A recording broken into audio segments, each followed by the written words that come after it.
Selamat datang di podcast digital seputar spesialis kurang terkenal bersama saya Dr. Gigi Agam Ferry. Pada episode kali ini kita akan membahas mengenai spesialis penyakit mulut lebih dalam karena akan dibahas bersama dengan 3 spesialis mulut lainnya, mulai dari Dr. Gigi Indra Gunawan yang biasa dipanggil Kang Igun. Kang Igun, halo. Halo. Kemudian ada juga Dr. Gigi Faisal Hamdi, SPPM yang dipanggil Kang Fai. Kang Fai. Halo. Halo. Waalaikumsalam warahmatullahi wabarakatuh. Waalaikumsalam. Sama yang terakhir, aduh saya lupa namanya, ini nggak begitu terkenal. Ini kayak nama orang Ambon. Kayak orang Ambon. Yongki Tamigos. Halo. Ini bacanya Tamigos atau Tamigowes? Terserah deh, yang penting ada namanya. Kalau itu berarti ke barat, karena Gowes. Kalau Tapi frame-nya bagus loh dia tuh, Yongki itu. Frame Yongki bagus itu. Karena gua nggak bisa dirotasi kayak kalian. Nggak pegel, Yong. Hambatan teknologi. Oke. Sebentar sebelum kita mulai melangkah lebih jauh ke wawancaranya. Ke ngobrolnya. Jadi hari ini seperti tadi yang dibilang, kita mau ngebahas mengenai spesialis penyakit mulut ini lebih jauh supaya masyarakat juga jadi lebih memahami sebenarnya penyakit mulut itu apa. Masyarakat jadi tahu kapan harus ke spesialis penyakit mulut dan sebagainya. Kita bahas secara menyeluruh, sebisa mungkin menyeluruh di episode kali ini. Oke, kita mulai dari bahasan spesialis penyakit mulut itu. Secara garis besarnya itu kerjaannya apa gitu. So kita mulai dari paling muda dulu, dari Yongkai. Kalau mulut teoritisnya itu IPM itu sebagai ilmu yang mempelajari tentang penyakit mulut, Kang, khususnya jaringan lunak, jaringan keras rongga mulut, gitu, Kang. Jaringan keras kayaknya mah enggak ya. Jaringan keras mah udah ada 7 spesialis lain, beren.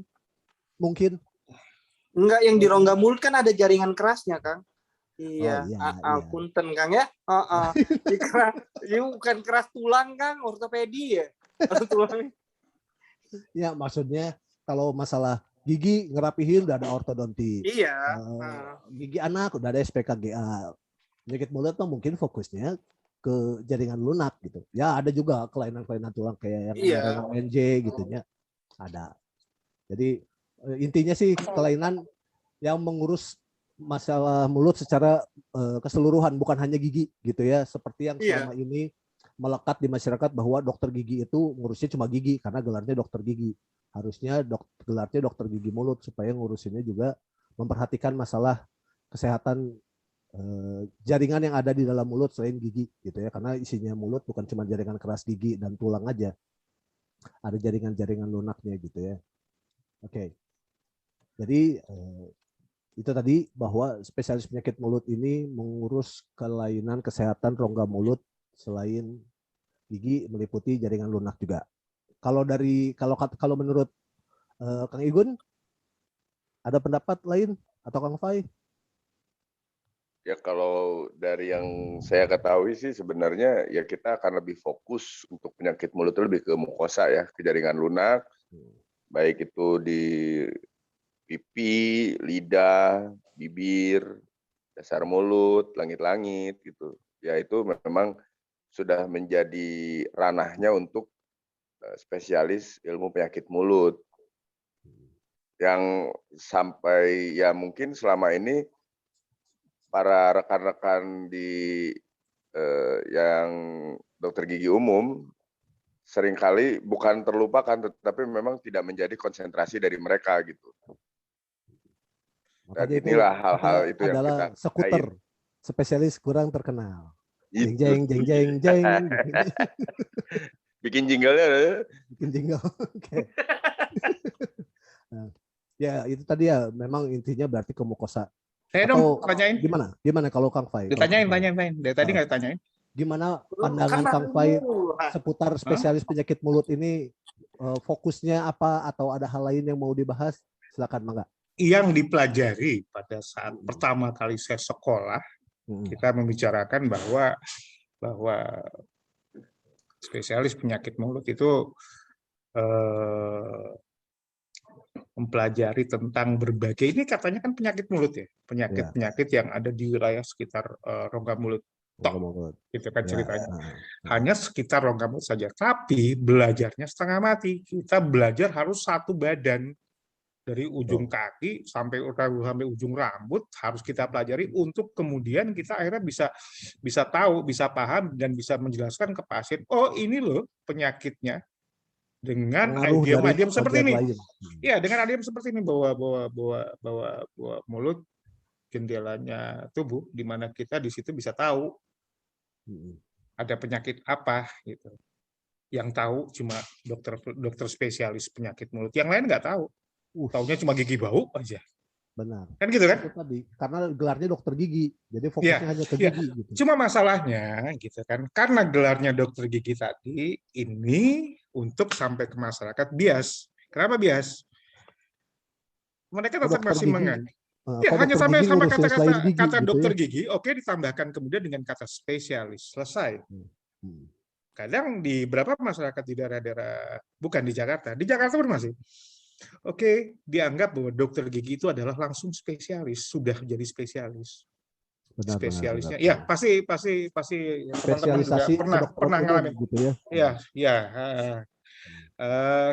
Padahal sebenarnya di kedokteran gigi sendiri ada berapa spesialis? Yang paling tua itu prosto untuk gigi tiruan, terus apalagi yang mengawat orto. Ada ortodonti, periodonti, pedodonti, apa itu pedodonti? Kesehatan gigi anak, ada untuk gigi tiruan juga, untuk kesehatan jaringan kerasnya, jaringan pendukung gigi. Pada saat awal mulai, itu mungkin dimulai di Jakarta sekitar tahun 80-an waktu itu, penyakit mulut itu masuk dalam gerbangnya dokter gigi spesialis. Artinya kalau memang pasien masuk, pasien datang lewat penyakit mulut dulu. Itu di UI di Jakarta itu seperti itu. Dan kemudian di Unpad pun juga mungkin merasakan, di Bandung juga mungkin merasakan, pendidikan kedokteran gigi di Bandung juga pasti merasakan hal seperti itu untuk mahasiswanya pada saat itu. Jadi pasien masuk, pasien datang, diperiksalah sama si spesialis penyakit mulut itu. Ceritanya kan seperti itu kan. Baru kemudian disebar-sebar sesuai dengan kebutuhan. Kalau memang dia ke jaringan keras, dicarilah ke dokter yang jaringan keras tadi. Apa jaringan keras tadi, Gun? Ya, itu, gigi tulang. Gigi dan lain sebagainya. Gigi tulang kan jaringan keras palsu. Pada dasarnya dulu banyak yang beranggapan bahwa oral medicine itu atau penyakit mulut itu sama dengan oral diagnostik. Iya, oke. Ada yang pernah talk show nggak di TV? Talk show di radio? Pernah. Gue. Oke. Ada nggak interaksi waktu itu dengan ini sorry Gam, kok jadi gue yang ini? Nggak apa-apa. Saya mah orangnya ini asik-asik aja, ntar habis itu gue ditimpuk deh tuh. Iya. Ada nggak interaksi dengan penelpon, dengan pasien waktu itu? Apa pertanyaannya?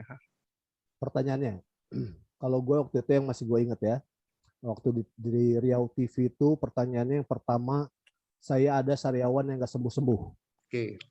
Tapi itu kan setelah gue ada intro ya, penjelasan dulu bahwa saya adalah spesialis penyakit mulut yang menangani jaringan kayak sariawan atau kayak kanker mulut gitu.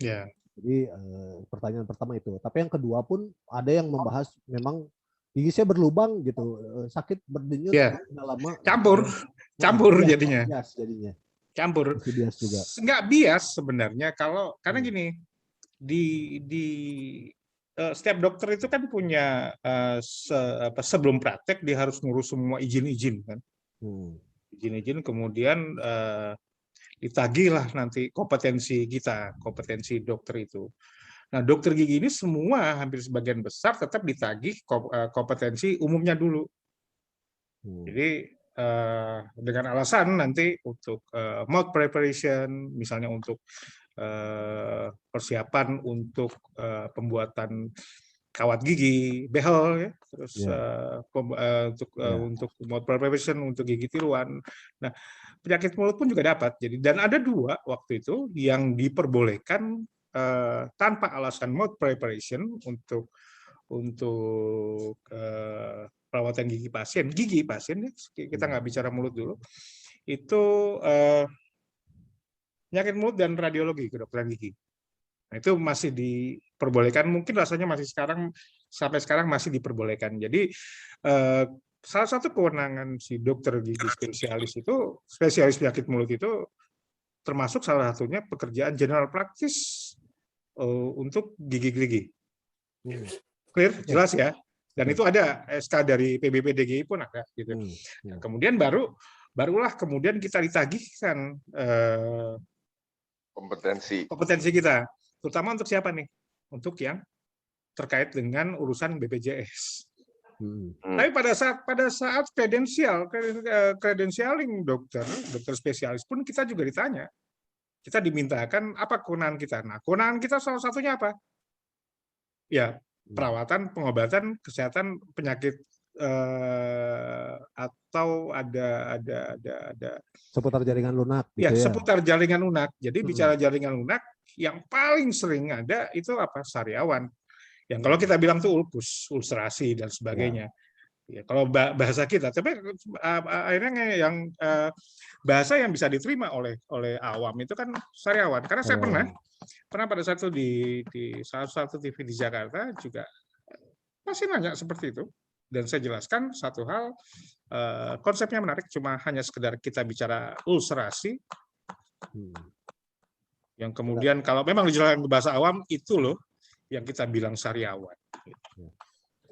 Ini menarik. Memang sejauh ini sih yang saya rasakan ya, yang saya alami juga, bahwa persepsi dokter gigi dulu, ini sejawat dulu ya, sejawat.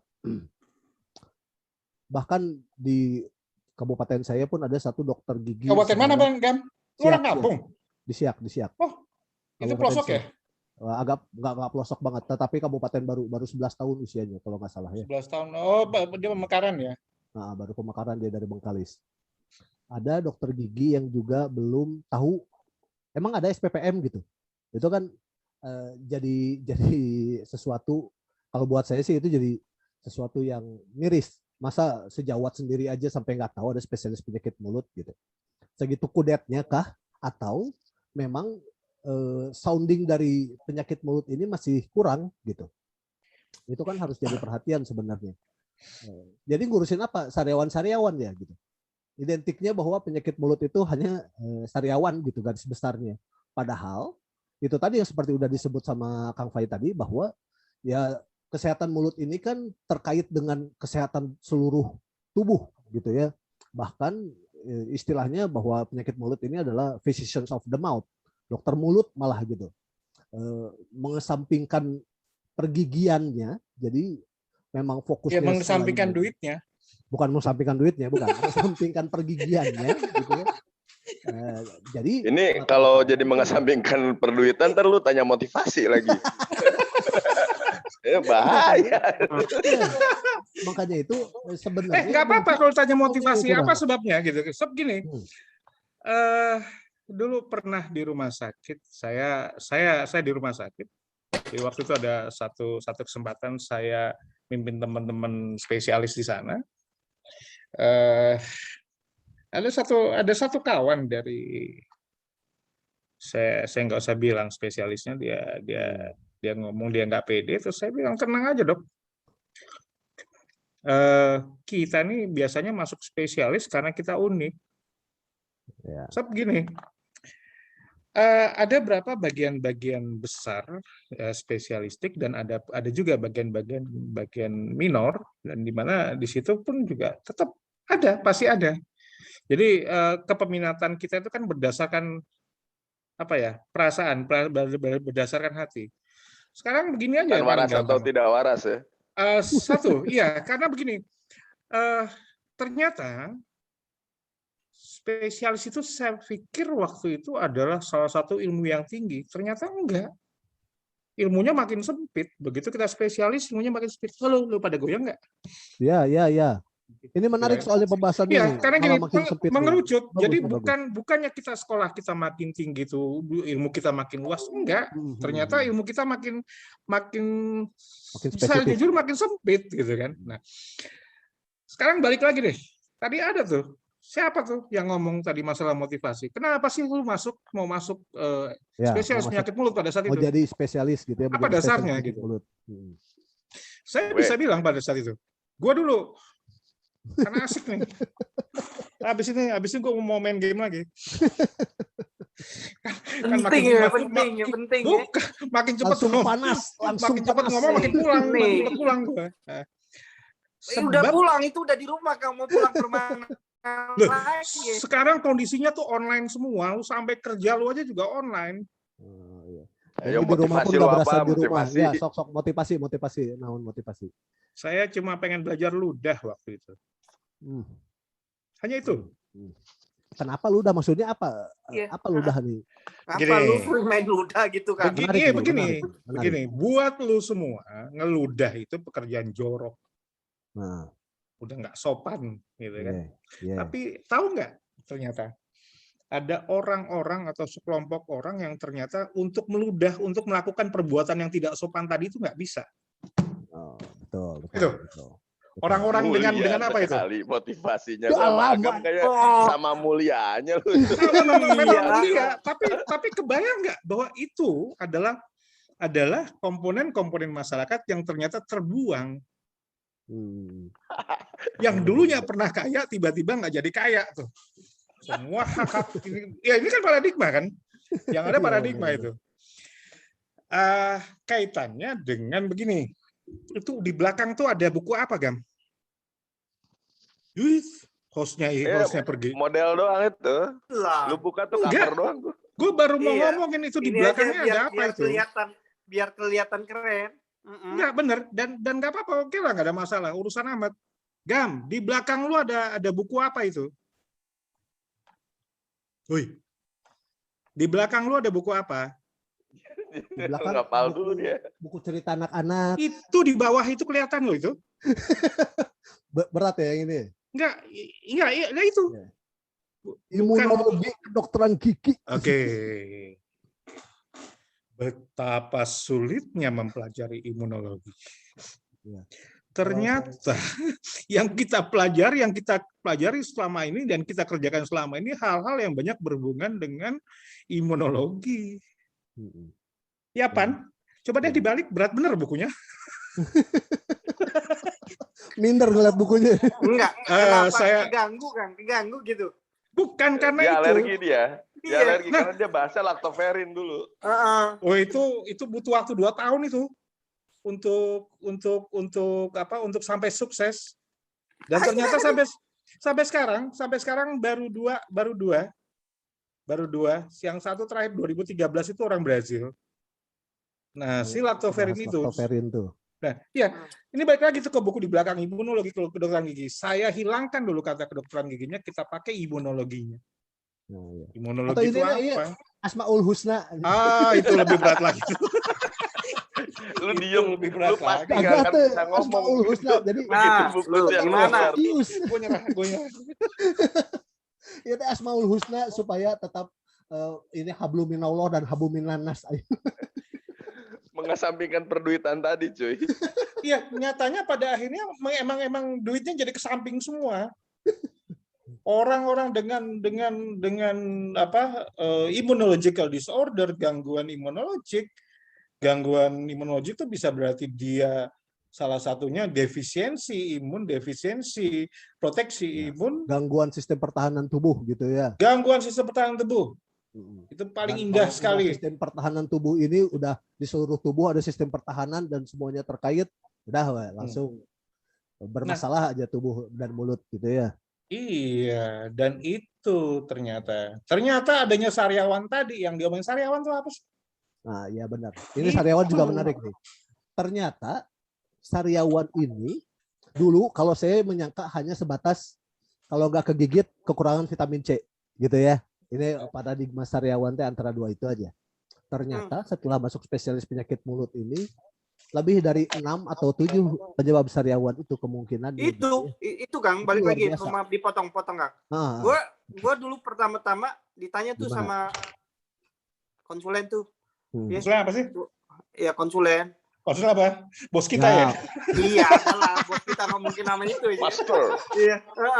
Jadi kan ya selama ini kan gue juga ya nggak tahu ya, namanya kurang. Dulu kan ya IPM termasuk ilmu yang bukunya banyak, belajarnya tulisan semua ya, pada males lah pastinya waktu S1. Tanpa tindakan banyak ya, tanpa banyak tindakan. Hafalan banyak, ya susah lah gitulah. Nah, gue ditanya tuh pertama-tama baru kelas pertama kali masuk spesialis ya, sariawan obatnya apa?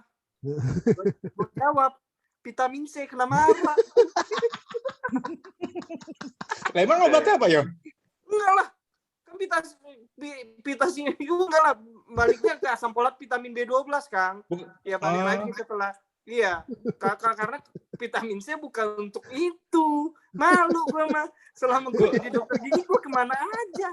Ya gue dulu malah gue biarin itu. Iya benar, tapi kalau misalnya dibiarin nggak tahu, tapi ada ternyata sariawannya gede banget itu. Iya, dibiarin juga nggak bisa. Sariawan setengah mili lu gigit-gigit jadi 2 cm ya. Iya.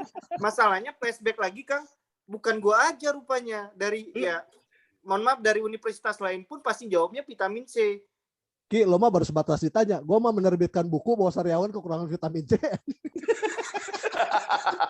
lu jangan ngaco. Lu udah menyesatkan masyarakat se-Indonesia, Ki. Jangan ngaco, Kang. Buku beneran ratusan eksemplar laku aja. Nyatanya apa? Indonesia sesat sama spesialis penyakit mulut. Lu ngaco. Gue beneran gue mah diketawain. Ya katanya selama ini lu belajar kekurangan vitamin C. Iya, ya dengan polosnya memang ya mungkin gue dulu juga males belajarnya. Iya dok. Bukan, karena dari SD kita diajarin begitu. Iya, tapi mindsetnya sekarang ya kita bukan anak SD. Ya sejawat kita ya, baik sejawat umum atau sejawat yang dokter gigi, itu pada kalau misalnya ada pasien ya sariawan, enggak antara dua dikasihnya, enggak vitamin C atau nistatin. Cuy. Ya udah, sebenarnya gini, lu harusnya kita nggak boleh bahas ini, ntar duit kita hilang, ntar mereka tahu. Iya, makanya kalau soal duit, gue bakal ngomong. Tapi kalau soal lu ditanya lah, lu soal nerbitin buku, serahlah. Begitu lu masuk ke dapur, ini gue bakal ngomong nih. Maksud gue gini lah Kang, kan fokus malam ini ngomong ilmu penyakit mulut. Itu maksudnya kita ilmu penyakit mulut tuh mau bener ini yang tersebar yang sudah kebiasaan. Dengan ilmu penyakit mulut ini kita bisa meluruskan yang di mana track yang kemarin belok sekarang bisa kita luruskan, maksudnya. Oh iya benar. Dari benar sih. Ya. Kalau ini sih bukan pengalaman gue secara ini ya, maksudnya waktu gue cerita berkaca ke saat lo masuk ditanya konsulen kan. Iya. Pas waktu gue masuk ditanya motivasi juga, gue sebenarnya gue ngomong masalah motivasi nih. Iya. Kamu pengen masuk OM mau ngapain? Biar kayak dokter aja dok. OM itu apa sih? Orang medisin, penyakit mulut. Oh, iya. Masuk penyakit mulut mau ngapain sebenarnya? Masuk penyakit mulut, duitnya kagak ada, belajarnya susah. Mana kita tahu bahwa itu ada duitnya ya?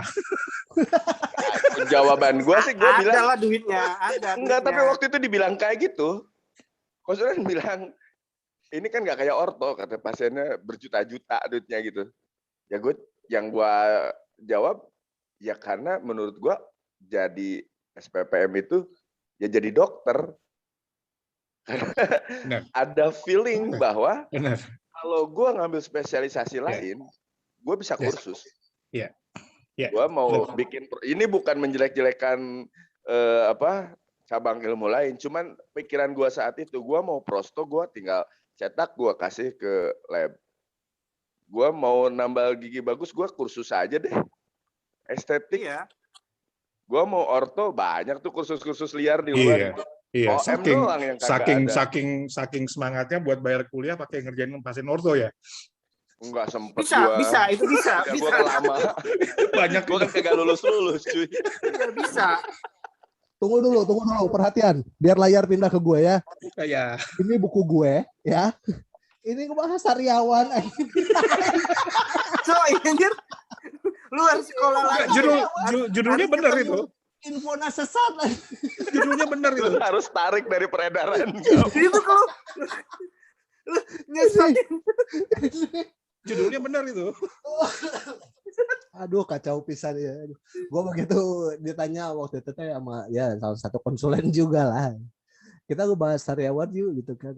Nulis buku, jadi bahan buku. Agam kan sering nulis buku gitu. Udah pernah dilihatnya. Salah teh. Jadi itu bangga. Itu loh. Itu kayak maksudnya sudah melekat. Oh, kalau sariawan minum vitamin C aja.